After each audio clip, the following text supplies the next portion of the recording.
How's it going, guys? It's your boy Big D here, and it's time to review another movie. This time it's the latest George Clooney movie, and this is directed by Brad Bird, man. This director is fantastic, who's directed The Incredibles, Ratatouille, and also Mission Impossible Ghost Protocol, many more, man, etc., etc. So this is, again, the latest Brad Bird movie, George Clooney, and not really introducing, but, basically introducing to me for sure. Britt Robertson, the actress, also came on The Longest Ride earlier this year, a couple weeks ago. This is Tomorrowland.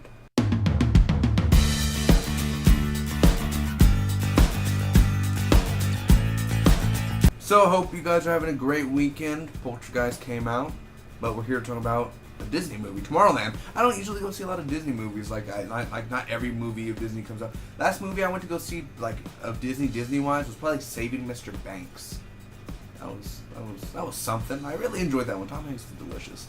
But this is a non-spoiler review. If you have not seen the movie, I'm not going to spoil nothing. Nothing will be wrong. So if you have not seen the movie, okay, I'm just telling you my pros and cons and telling you whether or not you should go see it. If you've seen the movie, please stick around. Also, I do have a spoiler review and talk coming soon where I will be going in depth talking about what I hate, what I love. That'll be coming very soon on my channel, so stay tuned for that. Hit subscribe because a lot more coming soon. So, real quick, I'm going to tell you the synopsis real quick and then get to the pros and cons. Tell you what I think about it. First off, a former boy genius, George Clooney, and a gifted teenager, Britt Robertson, sets out on a dangerous mission to unearth the secrets of Tomorrowland. Enigmatic location caught between time and space.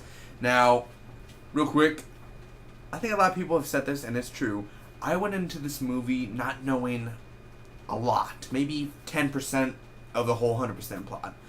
I barely knew anything, man. I only saw one trailer. This movie, I kind of went just thinking okay, George Clooney, we'll check it out. I wasn't really like, oh, Tomorrowland coming out next week. Oh, yes. I wasn't doing none of that. I was like, whatever, I'll go check it out. All Sunday, all late, 3 days later. And to be honest, I didn't see it in IMAX or nothing. I saw it regular. And, well, I should get to my pros then, before I continue in this long invested story you guys really don't want to hear about. I'm sorry to say I'm a lot, guys. Real quick, the acting. I just gotta say, Britt Robertson, this new actress that has unfolded before me. I mean, she knows, her character, the way she portrays her character is really cool and different. She's a really cool character. She's really a nerd. NASA. I'm not going to give much away, but for what she did in her character, she builds her character up and she gives it, a backbone to her character, and I really enjoyed that. George Clooney, of course, you feel George Clooney in this movie a lot. His acting in here, of course, is great, and just the way it opens this movie and the way the narrations are and the acting and the facial reactions and just everything. You feel like they're giving it their all, and they put so much emotion and talent into each scene that they did. It's very, very cool. These set pieces are spectacular. Honestly, I didn't see it in IMAX, but the way it sounds, being in the theater and the sound and these set pieces and the stunning visuals, it's stunning. See this movie in IMAX. If you're gonna see it in IMAX. Just do it. Just do it. So it's very colorful, a very colorful world, and it's stunning. The first time I saw Tomorrowland, I was stunned. I was like, I saw it in the previews, but seeing it in the movie, it's just so different. It's I don't know how to explain it. It's something for the big screen. It's beautiful on the big screen. Very beautiful. The effects and CGI are very well done. I'm impressed by Brad Bird and his team and the writers and the way they've written, how creative the Tomorrowland world was going to be. So again, the effects and CGI and the way it's choreographed, very well done. It took probably a long time. I know Tomorrowland's based on this real theme park, I guess, at Disney, but just the way it's... Oh man, I don't know. It's you. There's more that meets the eye than the trailers. You see this movie, you're gonna be stunned. Be stunned, man. Very, very cool.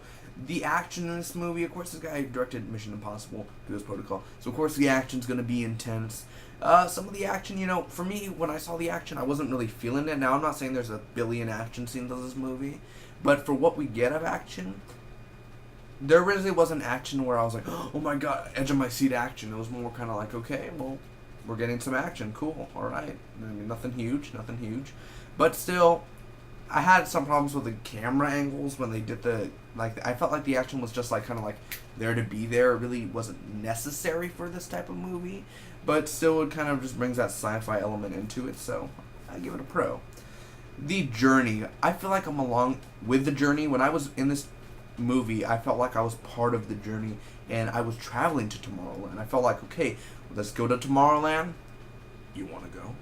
Ah, yes, Mr. Clooney. Anywhere you go. I mean, let me get in this bathroom with you, Mr. Clooney. Oh, please, Mr. Clooney, please, don't get off that shit, man. Not yet. Wait till we get to Tomorrowland, and then we could talk about that shit getting taken off. I mean, come on, you can't get any better than that.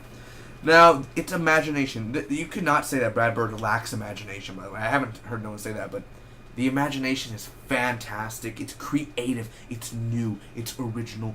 It's not Liam Neeson Taken movie. I don't know why I even said that. It's not The Lazarus Effect. It's not The Poltergeist. It's not St. Andrew. It's not a destruction, action, heist, robber movie. This is something original, and it's very, very intriguing. The weapons and the tools in this movie, it's interesting, and it's fun, and it's a wild journey. I'm not gonna spoil much. George Clooney again and Britt Robertson, very well done acting. Hugh Laurie, the actor Hugh Laurie, I won't say what he did in this movie, but he does come out in this movie very well done. The way the writing, the dialogue for each character. Tim McGraw's in this movie as Britt Robertson's dad. He did amazing as well. I mean, not like, oh my gosh, Tim McGraw walked out. Tim McGraw was the greatest thing in the movie, but for what he did, pretty good. Now, my only cons is the third act.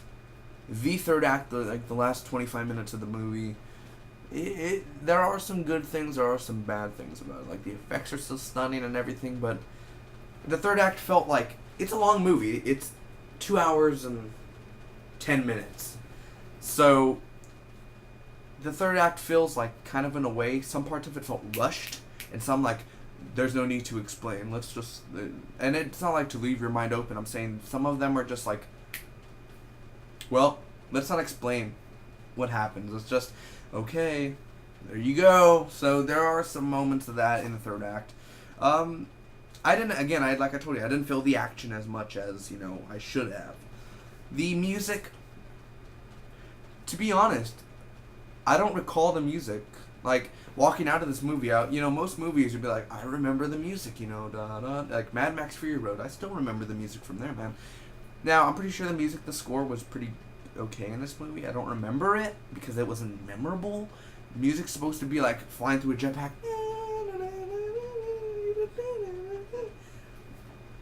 Come on. I don't remember much music from this movie, so I kind of wish it kind of lacked music, where I wanted huge music. Also, another pros, a bunch of Star Wars references, incredible reference. I mean, there's just a bunch of Easter eggs that you'll see throughout the movie. Very, very cool. And there's a cameo in there, by the way, from a funny comedian.